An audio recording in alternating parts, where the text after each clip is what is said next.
Well, at this point, it gets real easy. I always love to say that. All I need you to do is sit back.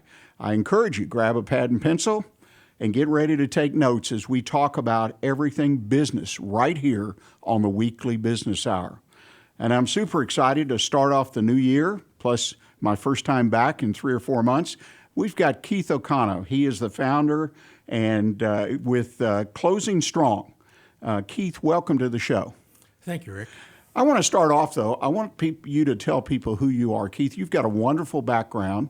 You're a business coach, mentor currently, but tell us what all went into getting you to this point with Closing Strong. Well, Rick, Closing Strong is based upon, I've got about 35 years working for 8 different entrepreneurs, working at businesses starting at about $1 million, growing them to $20 to $40 million. And about a few years ago, I actually had a time where the last business I was working for closed. And I had to find out whether or not what it is I really want to do. And what I decided is I'd like to help small businesses, and I'd like to help them grow. So that's really the genesis of Closing Strong. We're here to help existing businesses grow. And when you say existing businesses, small businesses in that range of 10 to 40 million, million to 40 million? Actually, small businesses from about $500,000 to about 20 million is our core here. The reason why I say existing businesses is because, as you know, a startup business basically needs to do anything they can to get customers and get money. It's a really random testing piece. When we talk about an existing business, they've been successful. They have customers, they likely have employees, and now it's a matter of how do I maximize what I have for my goal, for my end return.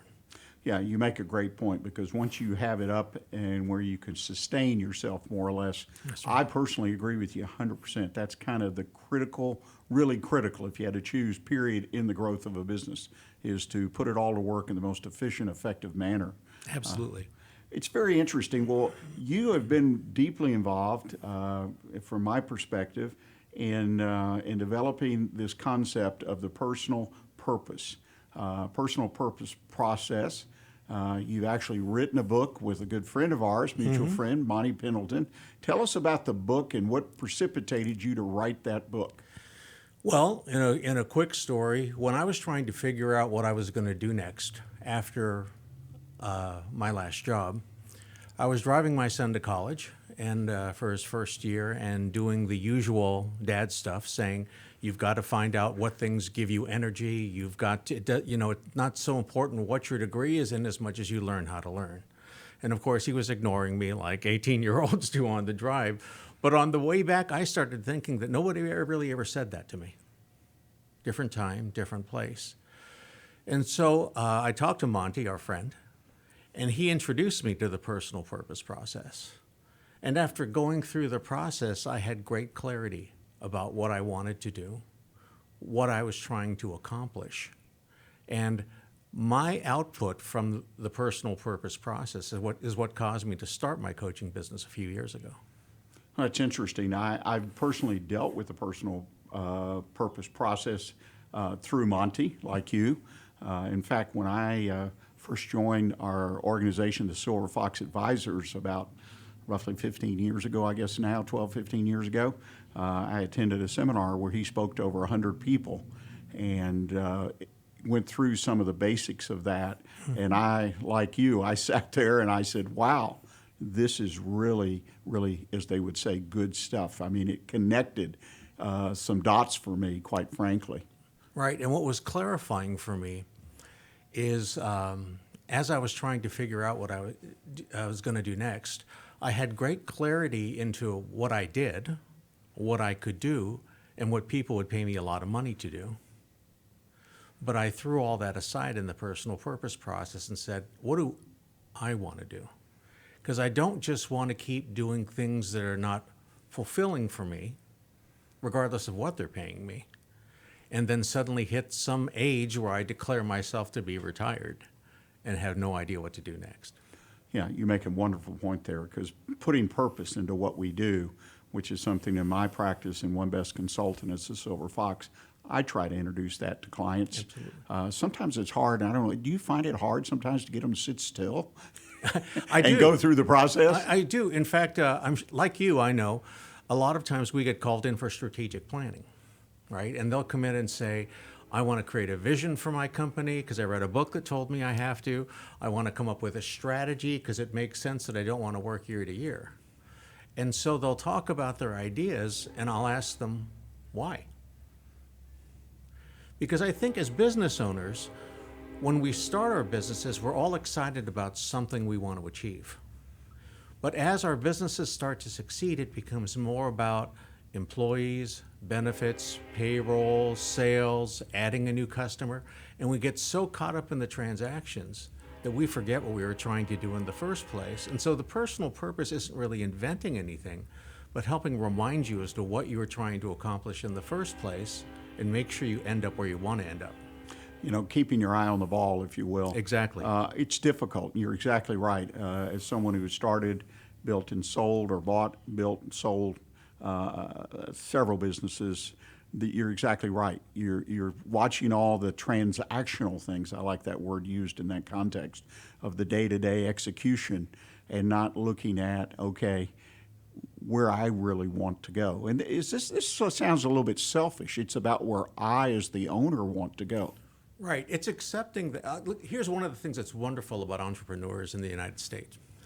They are, as a group, among the most generous people I've ever seen. How many entrepreneurs have you seen stay up all night because they can't afford to give their employees the raise they want to give them, right?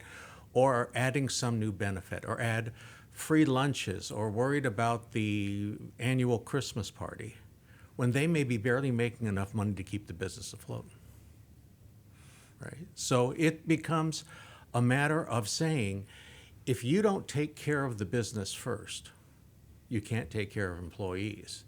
If you can't take care of yourself first, then you have the worst job in the world and you're going to burn out.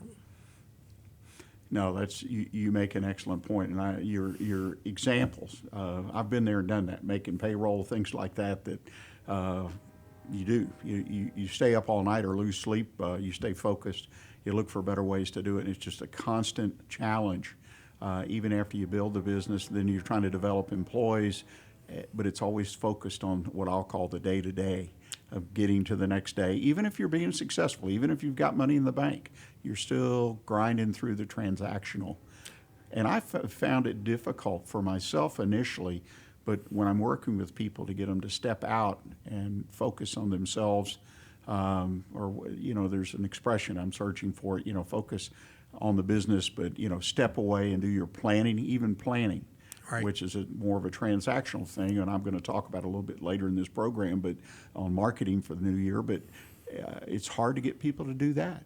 You might be referring to work on your business, not in your business. Right. Is that the phrase? Right. I think it's really what you're saying is really true. And actually, what happens is that as we start to become successful, like I had one woman at one of my workshops who came in and I said, why did you start your business? And she said, so I could spend more time with my kids. And she was about 3 years in. I said, how's that going? And she goes, well, in about 5 more years, I think I'll be there. And because I'm a little sarcastic, I said, well, is it going to be these kids you're going to spend more time with? Or are you going to get some more after you get yourself balanced? And she had a look of shock and realization on her face. And she began to realize that she was accomplishing all the things that business books and coaches and mentors tell you need to be doing, and completely forgot why she started the business in the first place. Yeah, that's interesting. And again, I've found that time and time again. So let me ask you the question. What do you do? How do you get through to a client or an individual, someone in your workshop? How do you get through to them and say, hey, this is really important enough to kind of set down your pen, pencil, your order book, whatever you got in your hand, Mr. or Mrs. Business Person, and step back and take some time and dig into this? Well, I will tell you that my clients have told me they believe well over 3/4 of the people who operate small businesses have this problem. They also acknowledge that only a small percentage are willing to admit it, because they're worried about the cost, the program, the training. But you know what it really is it's a very personal thing, and it's a very simple thing. you have to be able to answer the question, why? One of the other dangers that takes place, we've all heard about KPIs in our business. The most consistent KPI that everybody runs is their financials. But if your financials are the only KPIs you run, when you look to make future planning, all you can do is make it more. And more is not a thing. Right? And you find that penetrates. And it penetrates. And so I blatantly just talk, when I talk to people about, are you happy? Because once your business is mature, once you've proven to yourself that you can run a successful business and start one, once you've proven yourself that you can have happy customers, take care of your employees, pay all your bills and make some money. And if you're not happy, what you've designed yourself into is the worst job in the world. And those are also companies that tend to have plateaued because the owner finds themselves in a spiritual battle with the company because there's what they want to do and there's what the company wants to have. And what we talk about in personal purpose is when you figure out what you want to do, because you're the owner, you have the right to align the business to make sure you get what you need also, not only, but also. And when you do that, you're far more genuine and more people will align with you easier and everything just gets smoother. And I'll add, as we kind of close this first segment of the show, I think that you will find that you feel more successful day in and day out. You're happier. Amen. Yeah. Well, ladies and gentlemen, we're already to the end of our first segment in our discussion with Keith Okano. I hope you'll stay with us. We're going to come back and, many people in small business think they've just bought a job when they started a business. We'll kind of dig into that and some of the other aspects of the personal purpose itself and how this process can make you happier and more successful.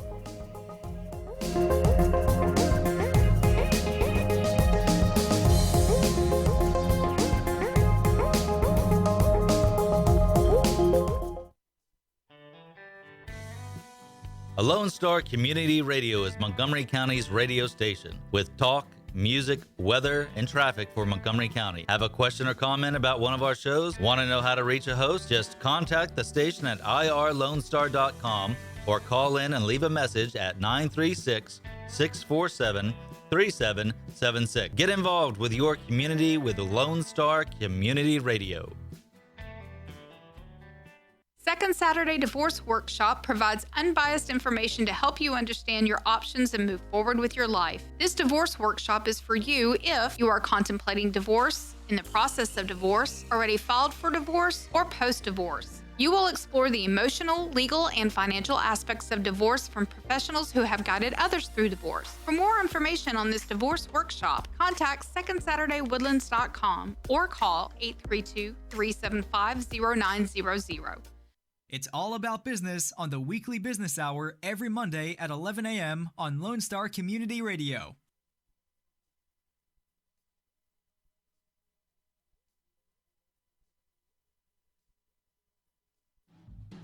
Don't miss Lone Star Community Radio on TV and YouTube. Our talk show and music shows are featured on Our City TV, Suddenlink Channel 12, and have their own YouTube channel. Make sure to subscribe to keep up with posted shows and comment on them below the video. Health Center Southeast Texas is a federally qualified health center. We accept Medicare, Medicaid, and most major private insurances. For our self-pay patients, we have a sliding scale discount program available. Our health centers have qualified providers and staff striving every day to provide the best quality of care to our patients. Services offered are family medicine, behavioral health services, telepsychiatry, and pediatrics. We have 4 area locations. Look up the Health Center Southeast Texas online at hcset.com.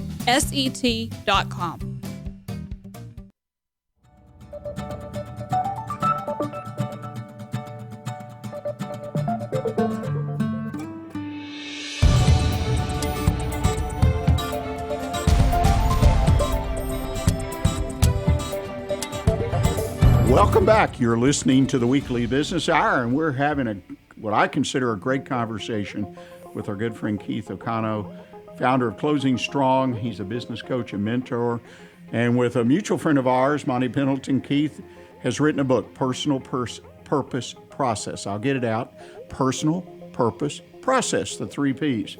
And we're going to start talking about that a little more. But before we do, I mentioned to Keith during the break this idea that as a small business owner, I'm just buying myself a job. In fact, during the holidays, I read a piece about that, and it comments from different people that looking back, that's all they got out of what they did is they moved from being an employee, which had its benefits, so to speak, and bought themselves a job so they could stay up all night worrying about payroll or where they can get another benefit and try to motivate and keep their people happy and encouraged. That's all it is. And I thought that was such a horrible place to be in 10, 20, 30 years down the road to say that's what I accomplished. I bought myself a job. So, And that's actually the phenomena we're talking about. And to be fair and clear, not all business owners find themselves in this spot. Some have maintained their eyes on the prize and have gotten there. But whether you've bought yourself a job, so to speak, or grown yourself into a job you're uncomfortable with, here's one of the keys. As our company grows, we're very aware that the person who was our sales manager before may not be good enough to be the sales manager again, right? Or the person who was building our products or shipping our products may need to up their game. Well, have you ever thought about the fact that as the owner and CEO, you have to up your game also? And unfortunately, you have the blessing of not having to be able to do everything yourself, but you need to work your organization so you can continue to do the things that you're best at and bring the right talent around you to make that happen. And that keeps you from just buying a job where you feel you have to have the answers for everybody around you. A business can only grow as far as a leader has capacity to take it. well, and you make a great point because history is full of business owners who start businesses but can't transition into that next stage as the business grows. Right. I'm talking about they personally. The business is there, the products are there, the customers are there, but they, for whatever reasons, and there are many, in my opinion, don't make that step. A few of them recognize that and they bring somebody in, but I also believe that to a certain extent that's not really all the time necessary. They just are not growing themselves. And let's talk about that. One of the things, the points you make in the book, in the personal purpose process, is the idea of becoming a role model. Okay, most, if not all of us, have heard the expression role model, right? If your father or mother, be a role model for your children, role model in the community and whatnot. But what is the context that you're talking about, role model, as you develop and grow your business? Well, especially in smaller businesses, let's say 200 people and below, people have the opportunity to know the owner, recognize the owner, and take a look at their behavior and demeanor. And there are two poles there. One is what your boss tells you, and the second is what you see the owner demonstrating. And most people will work toward congruency with the owner. So if the owner is first one in, last one out, it tells people that working hard and long hours is the way to get ahead. If the owner is the last one in and the first one out, it tells people that there are other ways to become successful, and they try to figure those things out too, right? So being a role model, number one, is the easiest way of demonstrating what it takes to get ahead in your company. And I think so often business people don't recognize that visible nature that they exhibit and how it imprints on people and how people perceive it. Right, and it's not just ours. It's when you say our employees come first, but you can't even recognize the employees in your company. It's a matter of finding your strengths, aligning them with your values, right? And a little bit, we can talk about that maybe a little later, but if the values in your company are not yours, they don't work anyway. So if you're somebody who genuinely cares about people and you walk around and talk about them and let them know that, then that's a practice you should have. If there are certain aspects of the business like quality that you want to do your own personal look at, That tells people what's important. But if you think on-time shipping is important, and yet you allow it to continue to go on, you're telling everybody in the company that what we're putting on our posters and what's true in real life are not the same. You know, and you make an excellent point, because it's not just one step. You've got to connect each one of those things, your personal goals, if you will, or your personal purpose, with the values of the company, and then implementation and follow through. Right, and that's where the personal purpose comes through, because what it helps you do is clarify exactly what your priorities and values are. Right? If we were to come back and say, here's my own personal experience. Most times when I look at a company's value, honesty and integrity is up there. Most of the companies I've run, we've never said honesty, integrity. It was assumed. The only company actually that I put honesty, integrity on their values was a company I was hired to come in and turn around. And the biggest thing they were known for was being dishonest and never following through, right?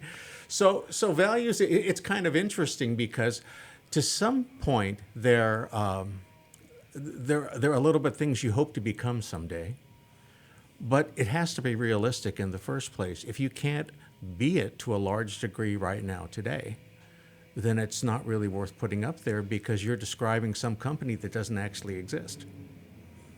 Let me offer an observation on that. It would seem to me that, you know, in life, if we are true to ourselves, there's different expressions, true to ourselves, if we are who we are.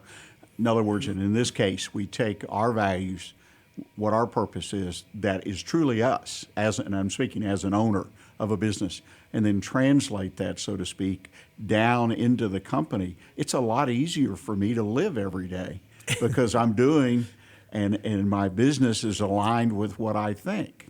I mean, it just seems like it'd be a lot easier than the company being something totally different than I am, or just, you know. That's absolutely true.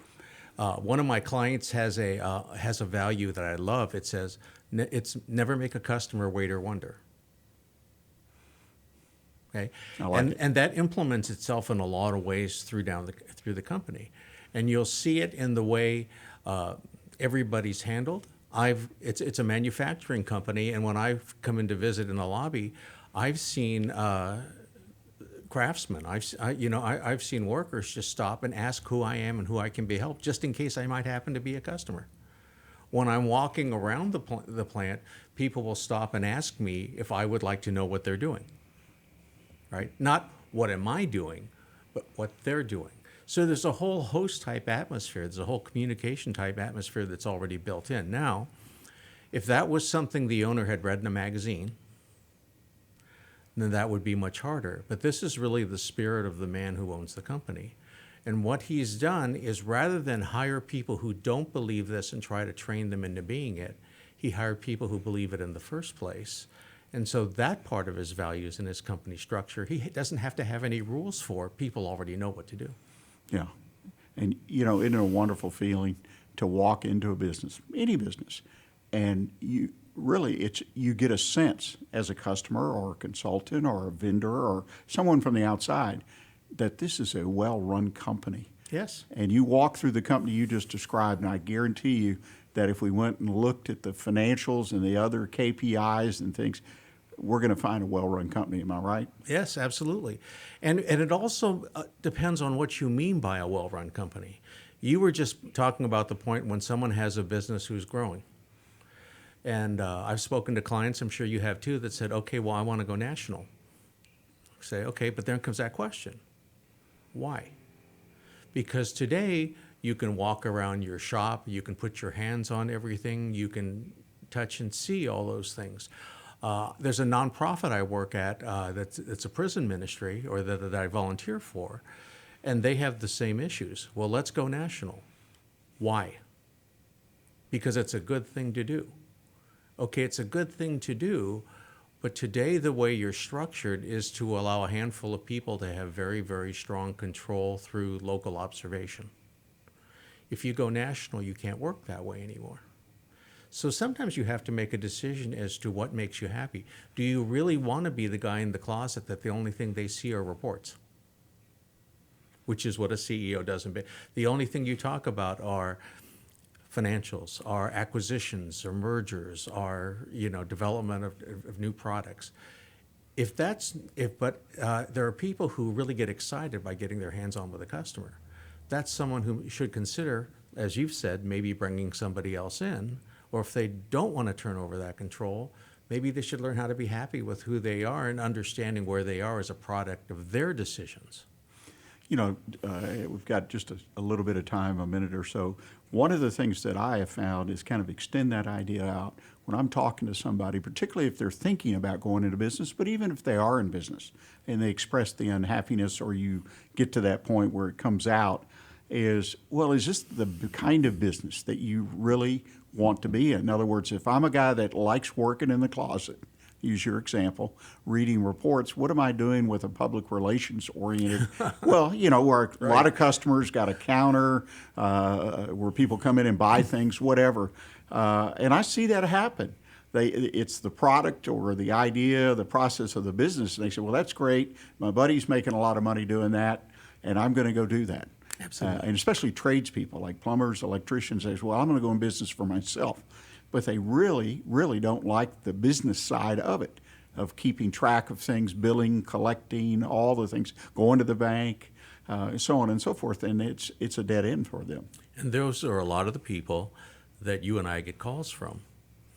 And when I started my own business, my three values in the business was, number one, to help people, to have fun, and make money. Okay? When somebody comes in, I'm not trying to sign them up as a client. I'm trying to help them figure out what it is that makes them happy. And there's a lot of cases, either I'm not the right person or they're chasing the wrong path. And so we don't even start with that, because if I can't help, I don't want to waste your time.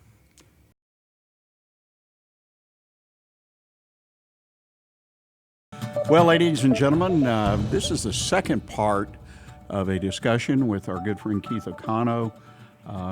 Keith and I have been talking about personal purpose.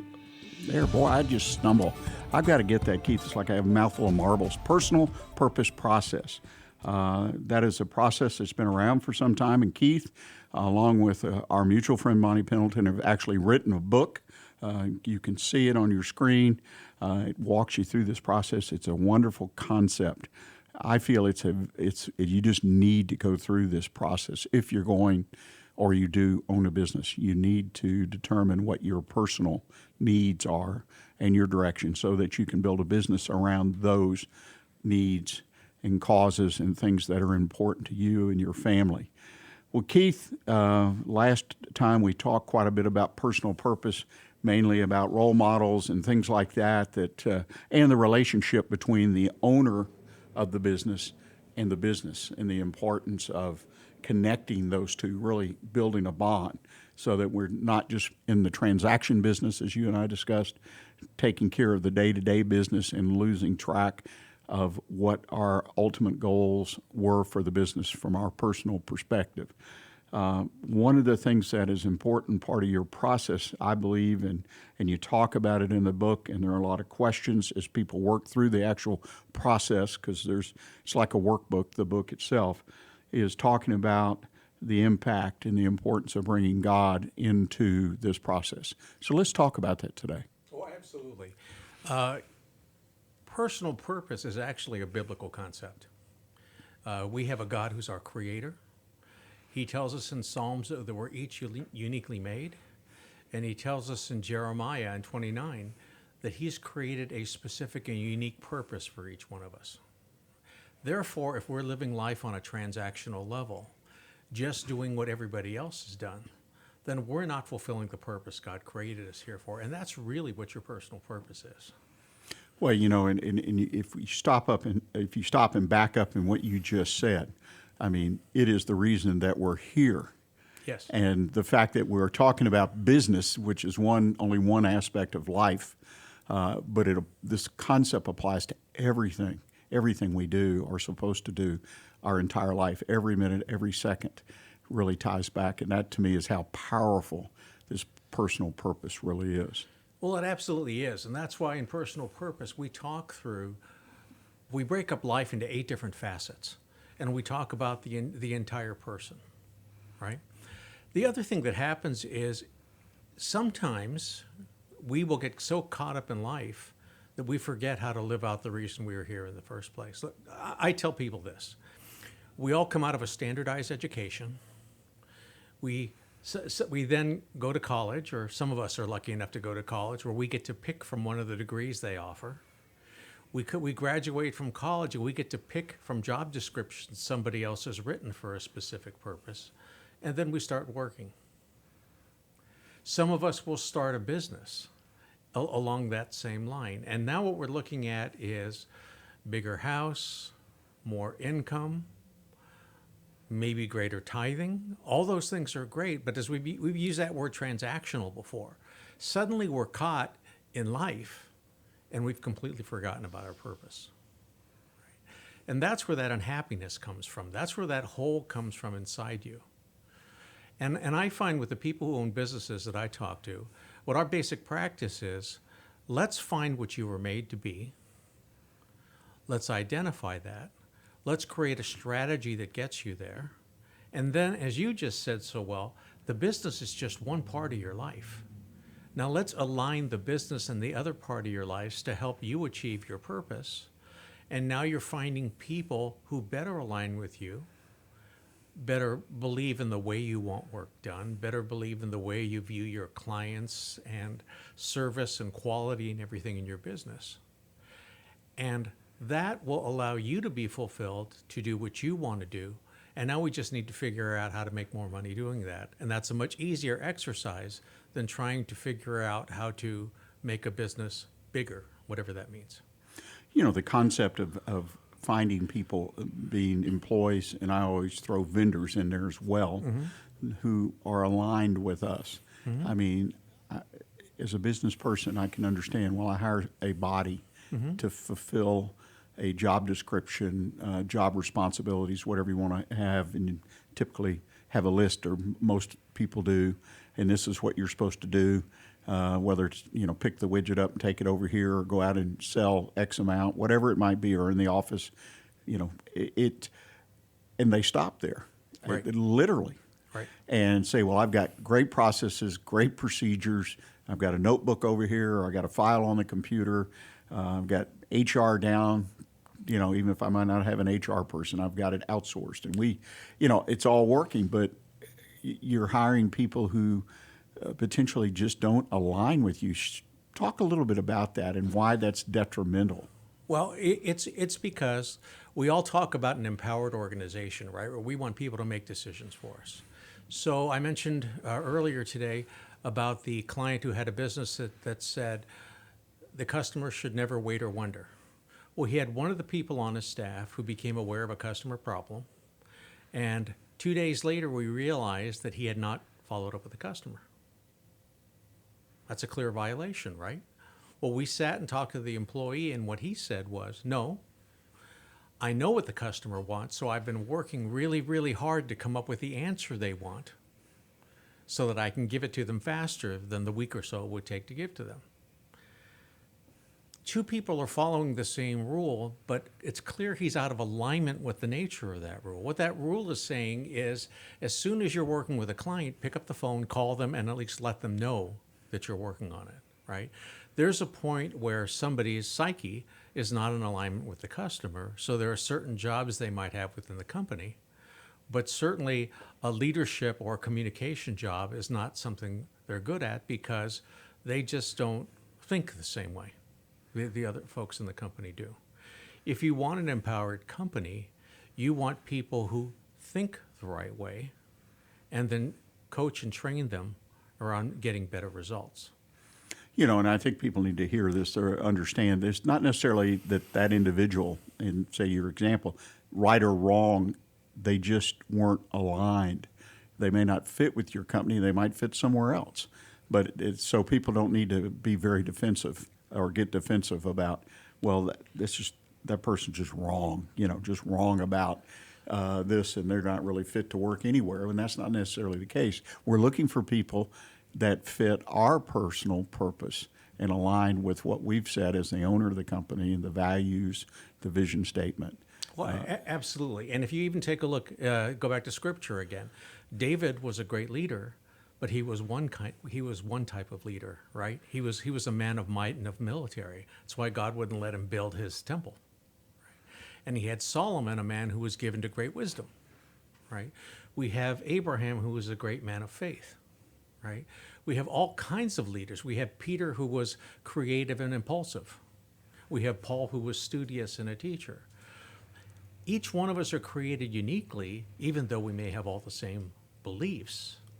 And so even when we talk about values, it's not about taking the 10 Commandments and putting them up and say, these are our values. That's how you live your life. That's not necessarily how your company operates. And so you're trying to empower people who could help Peter if you're Peter. You're trying to find people who can help David win a war. Where people who could help Solomon win a war was a waste of time. Right? So that's the piece. You mentioned earlier in your other segment, you were talking about rewarding people, right? Well, one of the things to reward people for are well-intended failures. If they thought and made decisions along the way your values would imply, that needs to be recognized and maybe retrained to come to a better result rather than slapping them for the result, right? The end never justifies the means. It's not about the end. It's about how you're getting there in the first place. And that is what causes a company to be more universal, more aligned, and more agile. Well, and you make a great point, is that that's one of those little, what I call postscripts. And in that piece that I had, I even mentioned there about people that may need coaching or whatnot. Mm-hmm. And you've got to be willing to do both. So it's not all rah-rah here, reward or whatever. There are people that still are aligned. And I want folks to hear that. Mm-hmm. But they need some help and encouragement. So be prepared with both tools, the reward and to identify when people need help and, can get on your team. I was trained in business that good employees come in all shapes and sizes. So the physical, the book by it, you can't judge a book by its cover, that kind of thing. And so as we go into this and as people hopefully adopt this concept of personal purpose, recognizing that this, in my opinion, also empowers me to accept and to look at people of all shapes, sizes, ethnicity, whatever it is, because good people are not the easiest to find. And I think I redefine that after today as people who follow our purpose that would agree with our values. You've got to keep your eyes wide open and look for those people. And get past some of the typical transactional issues that have caused, in my opinion, businesses that had all the potential to be great, but they just didn't see it. Forest for the trees, whatever analogy. Well, let's talk about the flip side.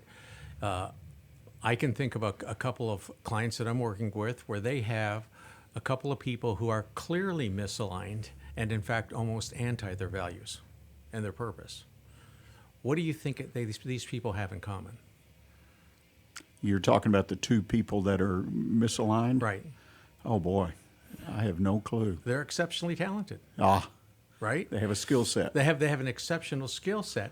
And when I speak to the owners, they say, well, they're just that good. Well, what you've just told your entire company is if you're good enough, you don't have to follow the values. And when that's understood, how important is anybody else going to think the values are?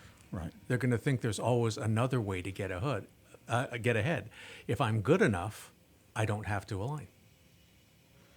Yeah, and that's I've seen that once or twice in my career. Yeah. Yes. And that's the worst message. You can't afford to have, especially your best people, unaligned with what you want to do. And that's an unfortunate thing in the business labor pool that's there, whether it be today or 10 years ago or 10 years in the future, is people they get a skill, particularly with technologies, and they become very good at it, but they're in a sense, misfit.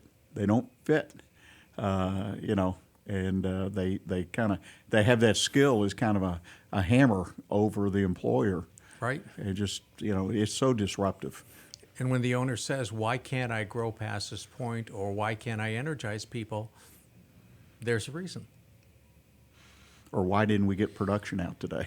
Right. I've had that problem. Yeah. There's the reason, because you said that person, because of their skill, is more important than anything else in that company, and that's really what's driving your company now. You know, one of the important things too, I think that I read in going through this process and understanding is the fact that we accept as individuals and as the owner that we have all kinds of abilities that we've been endowed with, that we've been given. And our mission in this regard is to uncover those. And this personal purpose, I think, is like a giant can opener, if you will. The old can opener that doesn't exist anymore. You open it up and it just lets out. So I think there's a huge reward awaiting almost everyone that will go through this process. Right. We talked a little bit earlier about reassessing yourself as the owner or CEO as your company continues to grow, as you go global, as you go to multiple stores, as you go to different production lines. Part of that, the response to that reevaluation is because as the owner, you're not going anywhere. So it's a matter of building a leadership team that can meet the needs of the group there. That's you putting down the things you don't do so well, that's you maintaining a redefined role, or even just hanging on to the pieces that you do uniquely, right? And that typically ties around vision. And vision, values, culture, they're all aligned with personal purpose because those have to be aligned with you. You may not be the most important person in your company, but those are unique responsibilities that nobody else can do for you. Right. And as an owner, you've got to accept that responsibility to recognize that. Yes. And so many don't recognize that or don't use, again, I look at it as a positive, as an opportunity to unleash and build the business like I really want to build the business, whether it's the biggest kid on the block or the highest quality or whatever my goals are. Like you've said in discussions on and off the air during our conversation, is so many people say, well, I'm going to double sales. And what does that mean? And what does that mean? That's a wonderful question. That's right. You know, people will say, I want more money. Is that your goal? Yes. Rob a bank. You know, that's the so it's a much more complicated thing like that, and that's where personal purpose, helping you understand who you are, is a great first step toward your building your plans and aligning. Now, sometimes you're going to want someone like a mentor or coach like you or me to come back and help talk you through those pieces that are there. But ultimately, it's your decision. Nobody else can make it for you. Well, you mentioned first we identify who we are, then the next step, according to what you do, is that to recognize that we've been called. Yes. And given certain skills, certain qualities, certain, that we need to share. We've got power and ability. Talk about that for a minute, that people would accept the fact that they have this power within them. How do we convey that to folks? Well, the Bible talks about how we're all pieces of clay, and it's up to the Father to mold it into what they want to. I think that gets misunderstood because God is not a God of games. So when I take myself personally, I'm a very impatient guy. I don't like waiting in lines, okay? Well, he didn't build me as an impatient piece of clay so he could beat it out of me. What he did was to call me to work that has a shorter calling. I said that poorly. Let me say that again. I hate waiting in lines at the supermarket. Drives me to distraction, and I have that gift of always picking the line that moves the slowest, as we go through there. Where God has worked in my life personally is as he's given me higher priority things to work on, personal purpose, helping people get the most out of their companies, right? Helping people understand the God we have, right? I become impatient for those things. And because of that, standing in line as a supermarket doesn't mean as much to me. Yeah. That's true for all of us as owners, as owners or even as people. When we understand our gifts, God's not trying to beat us from one type of person into another.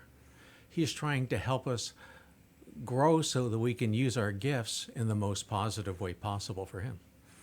Yeah, to make us the most effective that we can be. To make us most effective. Right? And I think most people that are particularly business owners are directly or indirectly looking to achieve that, to be more effective. Mm-hmm. Why not? I mean, even if my goal is just to make more money, the more effective I am, the more money I can make, or the quicker, the easier, whatever. It's funny, you mentioned the clay story, and I was chuckling. 9-year-old grandson a couple weeks ago. We were talking, and he said that he had a disagreement with a classmate because he, in the conversation, shared that he says, well, we're made from clay. And so, and he took that he took that passage and discussion in the Bible literally, but he was trying to figure out how we come into being. Mm-hmm. And anyway, had a discussion. The other young man disagreed that, what does that mean, we're made from clay? So, the clay thing has got a lot of ramifications in how we're molded. Yeah. So anyway, I had to chuckle. I thought that was quite something for a 9-year-old. Right. Well, the point is, God is not a God of games. He created each of us exactly the way he wanted us to be. And part of that dictates the journey we take through life.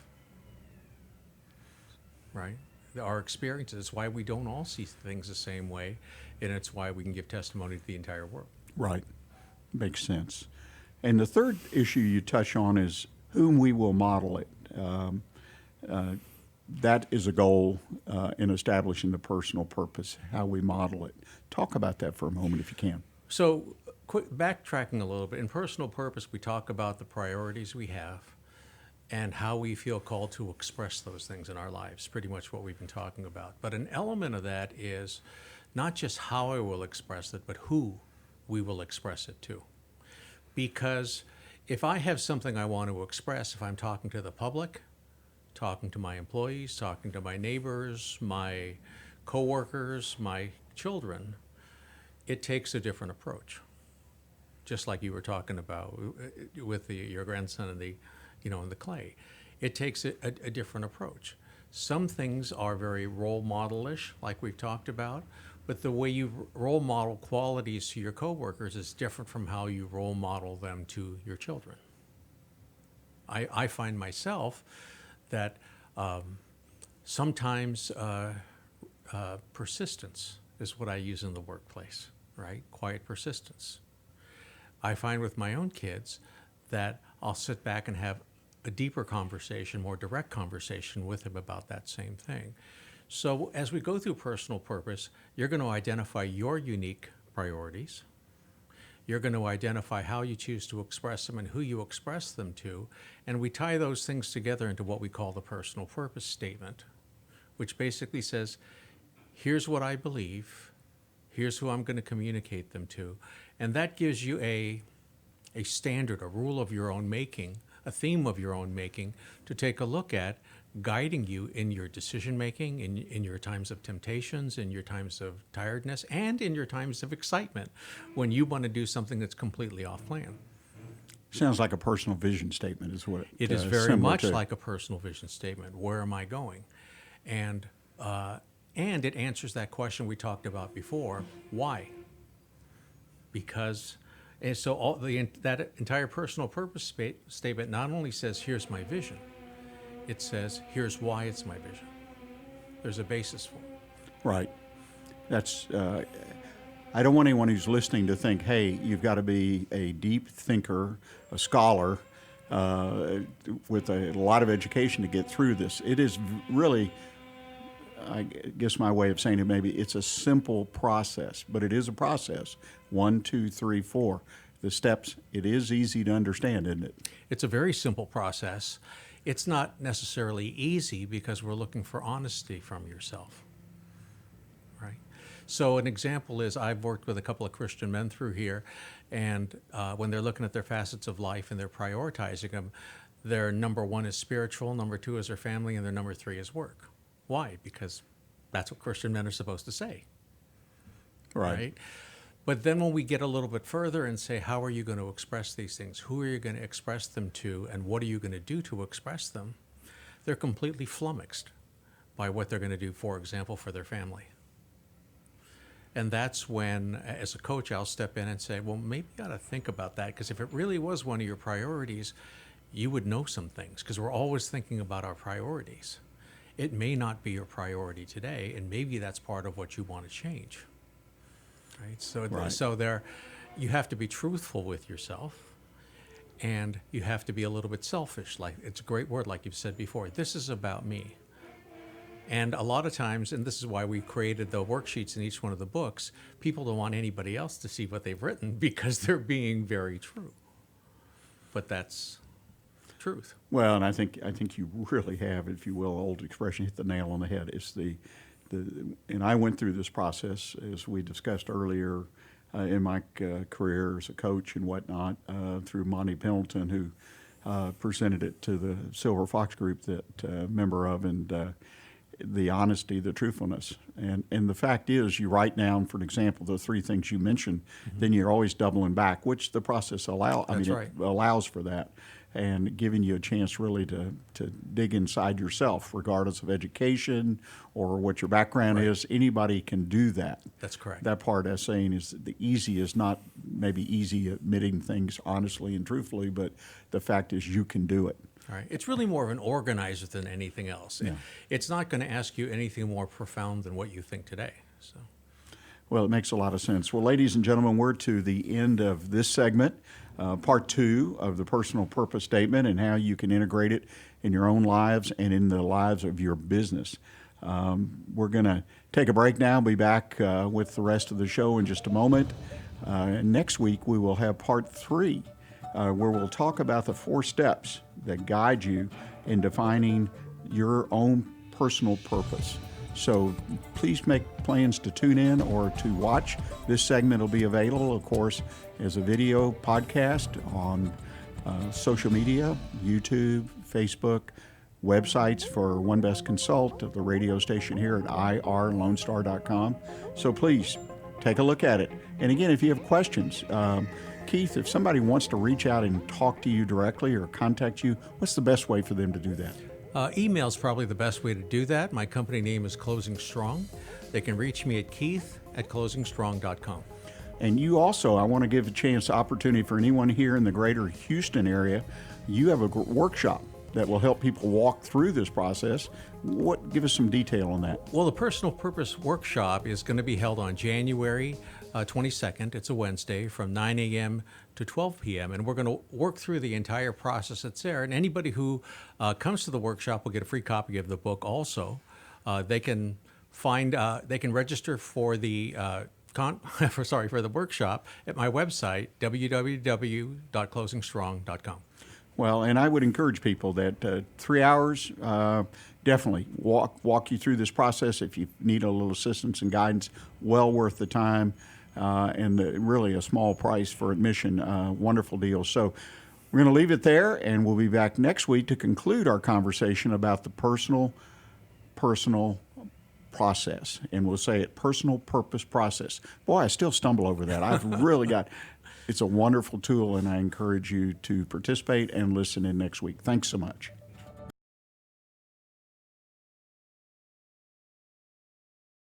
Well, ladies and gentlemen, welcome back. We're in part 3 of a conversation. I think it's been a wonderful, unique conversation. And the neat thing about it is we have a book, The Personal Purpose Process, that'll lead you through the conversation.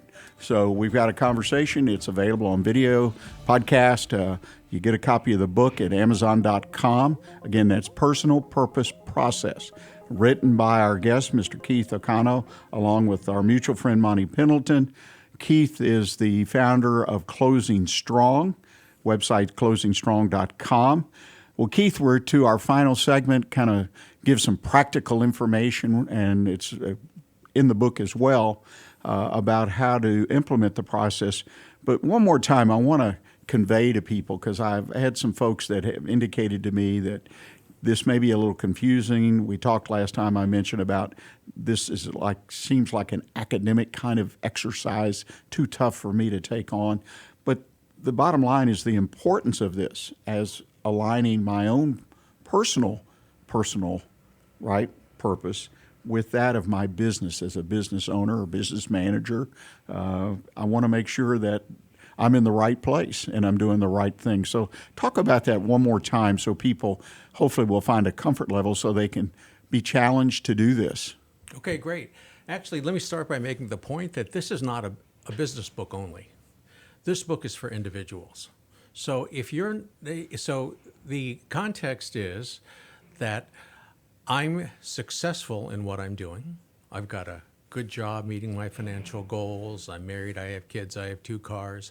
I own a business or 2 or 3. We're growing, we're opening up, we're doing all the right things according to the books, but somehow I'm not feeling satisfied. Somehow I'm feeling a little unfulfilled. Okay?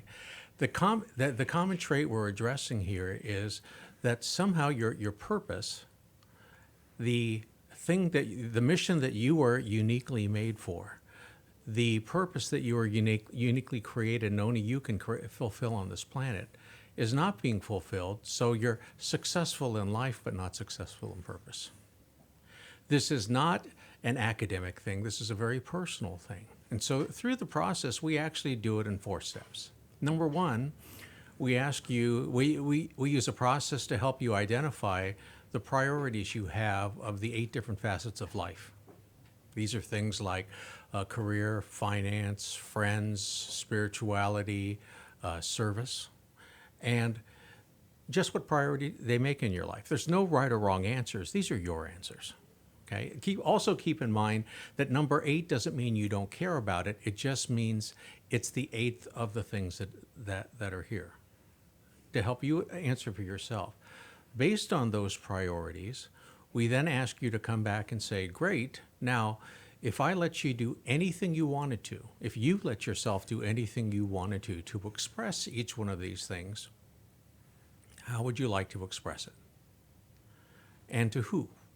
We talked about that a little bit before too, because how you express it and who you express it to are 2 sides of the same coin. Right. And from that, step 1, we formulate a personal purpose statement. Step 2 comes through by saying, by projecting, if I were to continue to live my life in these ways, what would my life look like at some point in the future? Maybe 5 years is what we'll use as a standard.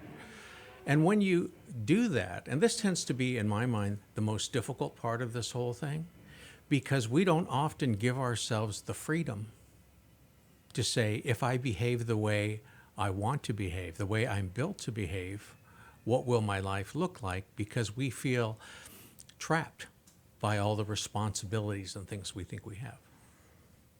You know, one of the things that comes through loud and clear to me, and I hope everyone picks up on it, and you touched indirectly or directly on it, I guess, in that first step, prioritization of deciding where we put spirituality, finance, whatever, is the uniqueness. And the fact that each one of us is unique, and we've got to be accepting of that idea. Yes. And I think got to kind of cut through that, because so many times, well, I compare myself to Joe and Sally and, you know, my father, my mother, my cousin, you know, and it's always comparative, and that's who I am, or who I've got to be is like them, to be successful, to be happy in life. And that's not really the case, I don't believe. Right. And so we've talked about the question why before, and the reason why is your priorities. Right? If you take actions that are in conflict with your priorities, then you may even go so far as to sabotage yourself at the end of the day, because the more you head that way, the less fulfilled you're going to feel, the more empty you're going to feel, the more you're going to question and challenge what you've already put in place. And by the way, that may be what your employees want, but if you're not going to fully support what you're doing in your company, your employees don't want that more, right? Much like when we talk with children and what's right for them, sometimes mom's not happy or dad's not happy, but it's best for the kids for you to be there. Right. Right? And it's, you know, and to find that in alignment with everything else that's there. So that's a big part of this. So when we answer the questions of priorities in terms of what and why, then you can actually give yourself, and you've used the word selfish. I think it's a great word. This is about you. It's not about what anybody else thinks. Okay? Then you come back and say, what will my life look like in 5 years if you do all these things? What might my income look like? What kind of job might I have?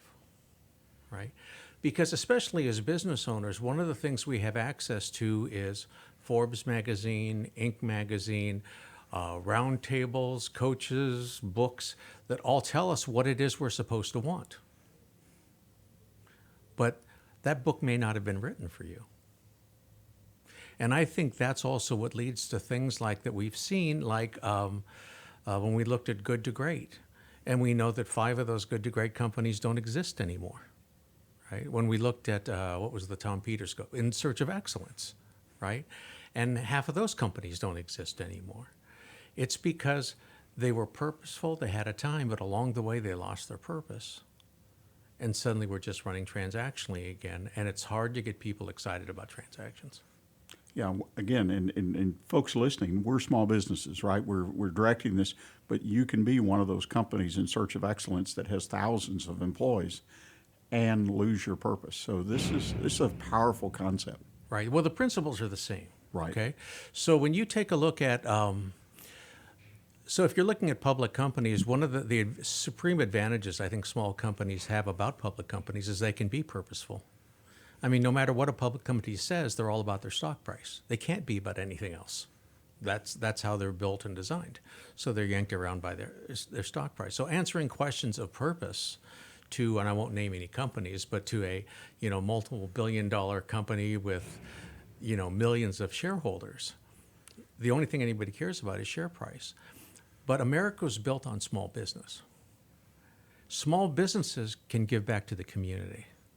Small businesses can be that barbershop where you can get a unique thing that nobody else will make, or you can be the restaurant that serves that 5,000 calorie cake, right? Or can be the doctor that makes house calls, right? Or can just treat people in a way that is not common and doesn't just hit the bottom line. And to do that in small businesses, we have to have measurements for our business that are bottom line oriented, where the only bottom line isn't financial. And that's part of what personal purpose teaches you also. Well, and you make a great point. Being in small business, we are able to have more control. And one of the reasons, as you and I've discussed, I want to be my own boss. Well, that means I want to control the decision. So as a small business owner, we have and can exert a tremendous amount of control over the destiny of our business. That's why it's so important for you and your business to be aligned. Right. Right? Don't chase what it says in a book. Chase yourself. Yeah. Well, it makes a lot of sense.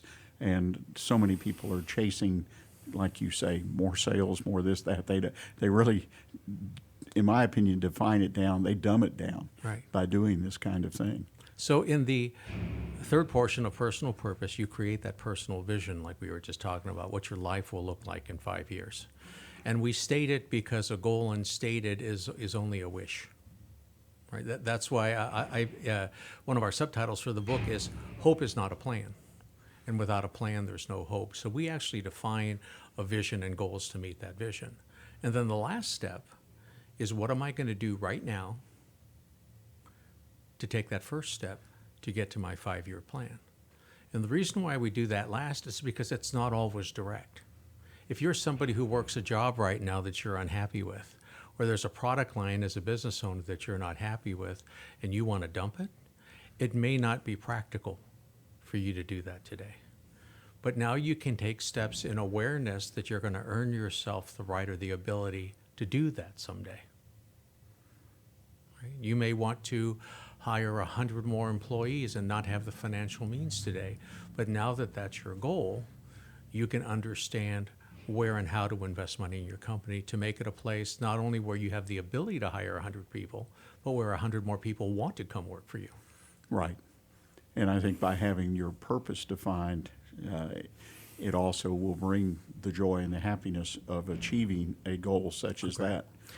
And you've said that you first heard this a session with 100 people. Well, multiple dozens of people have been through this and have just had amazing, amazing results. Because once you have a target and a focus, this is not rocket science. We talked about how simple it is. Identifying who you are, identifying where you want to be, and creating a plan to get there. That's a much, much easier way than getting up every day and say, I think I want more. I want to be bigger. I want to be higher. I want to be small. Or I want to be less. Or I want to be less, right? I want less headaches. Yeah. Why? That's right. If you don't know why, because there's always more than one way to skin a cat, you might likely pick the wrong solution and then become unhappier.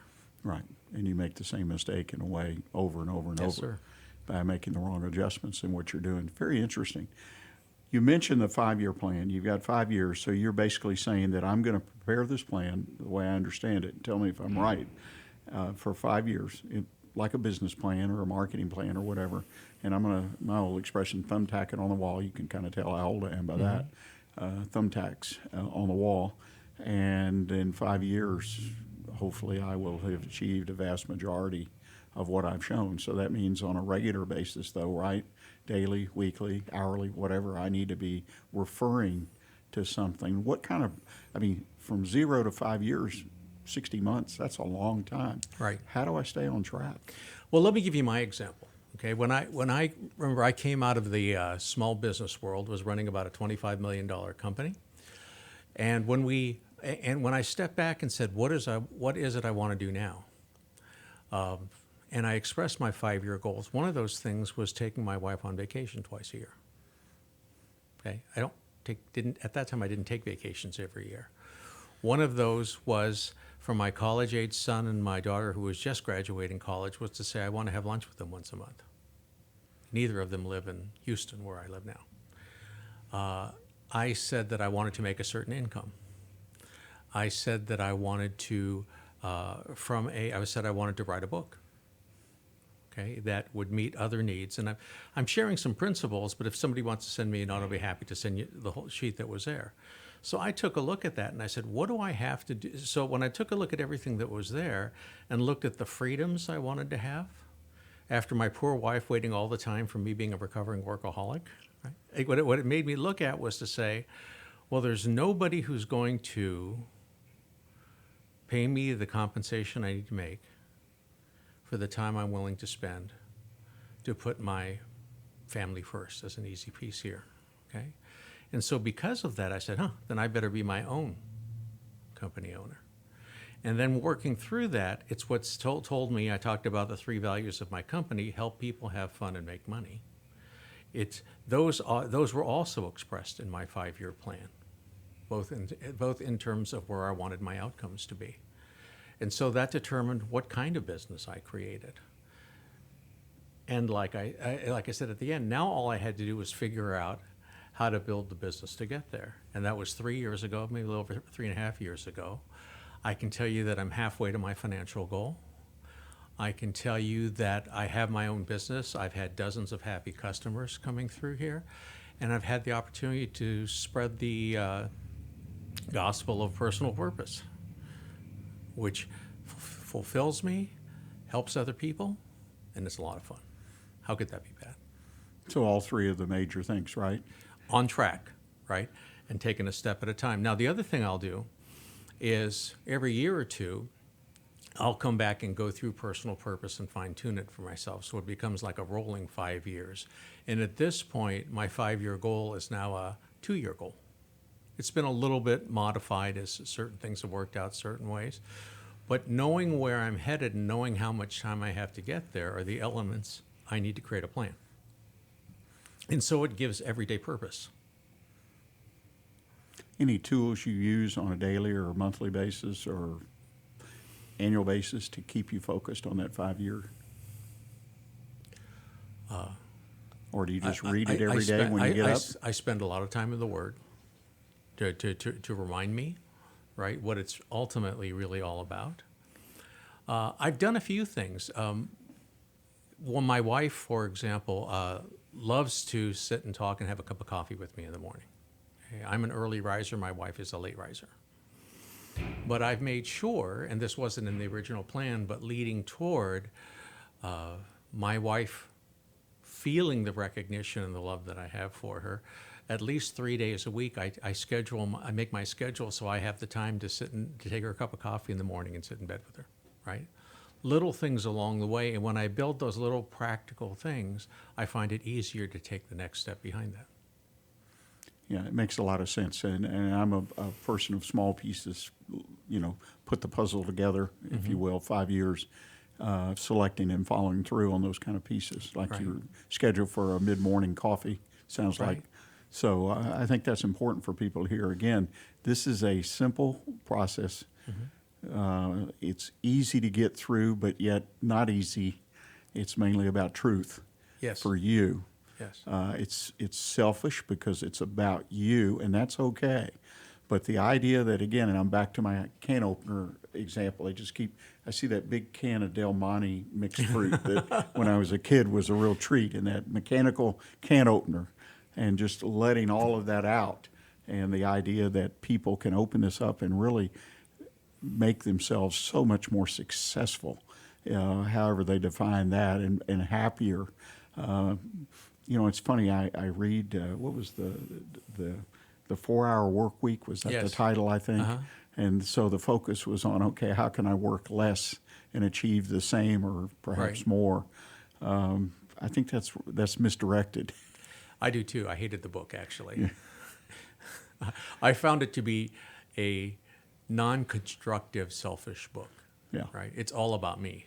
Right. That's not what this is. This Right. is saying, understand who you were created to be, unapologetically, and live that life. And I could give you a Bible verse, but it's actually written all over the thing in pieces. Right. God created you to do specific things. Do them. And it's funny, and especially you and I were talking about as we move through this part of our lives, age-wise and whatnot, experience-wise.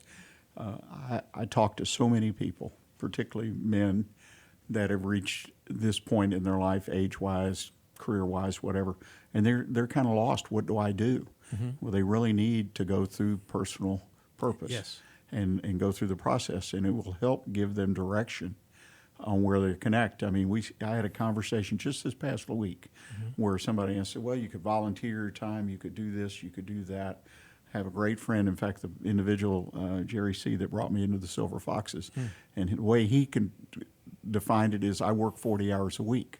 Either I have clients or I'm volunteering or giving myself to Right. service. Right. But I schedule. He was an engineer, so he had a Right. schedule.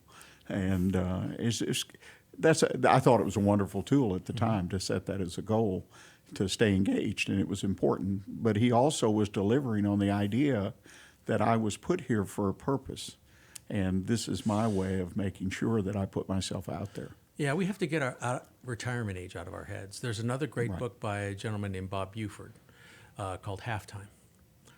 And what he talks about specifically is these days we live to 80, 90 years old. What are you going to do with the last part of your life if you retire at 60 or 65 or even 70?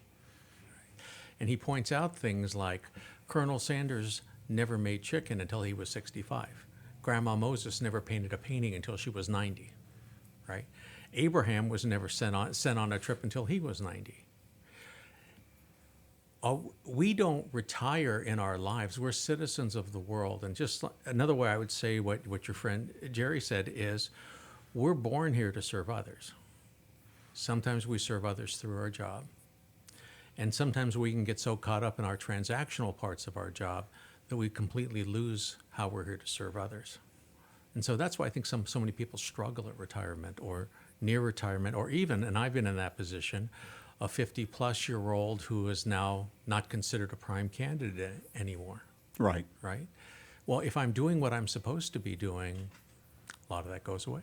That's exactly right. And this is a wonderful opportunity. I guess the point I was trying to make is this is another reason to consider being part of this process, attending a workshop, buying the book, understanding what this does, because if nothing else, it will help you with a direction and make that transition between different stages in your life. The best way to do is start it early and then continue to work with it throughout your life, because I absolutely believe you have a potential to be a lot more effective in what you do with your life if you have a personal purpose and you know what it is and you define it. It brings to mind some of the stuff that a guy like Dave Ramsey talks about, being financially independent, and the fact that you have no debt, Right. and what that does. And I was blessed to experience that, or I'm experiencing that, and it was a goal, perhaps not as disciplined as his program, but I actually taught his program in our church.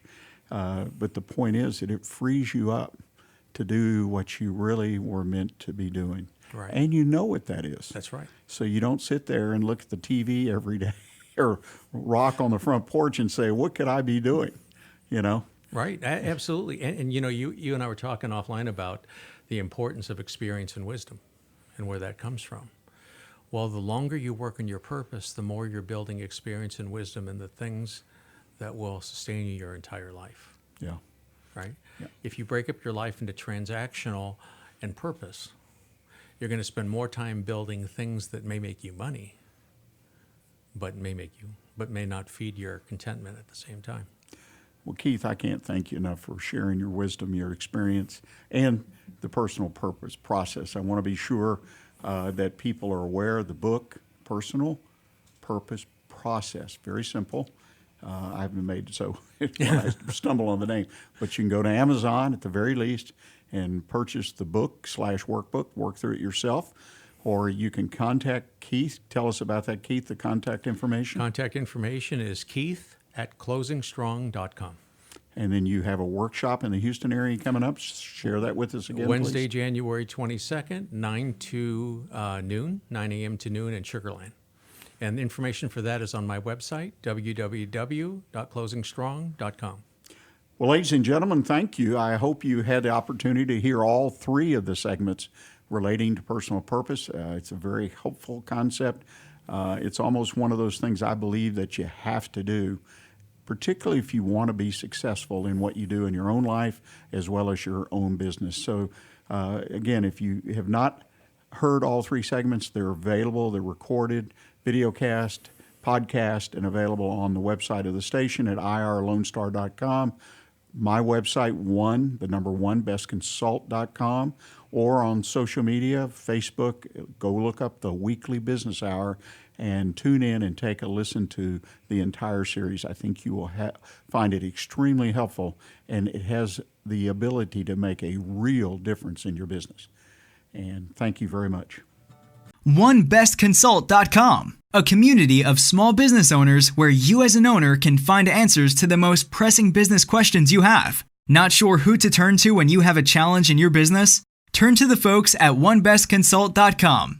That's the number 1, bestconsult.com, where you can always find advice you can use based on common sense business experience. Join our community of like-minded business owners at OneBestConsult.com.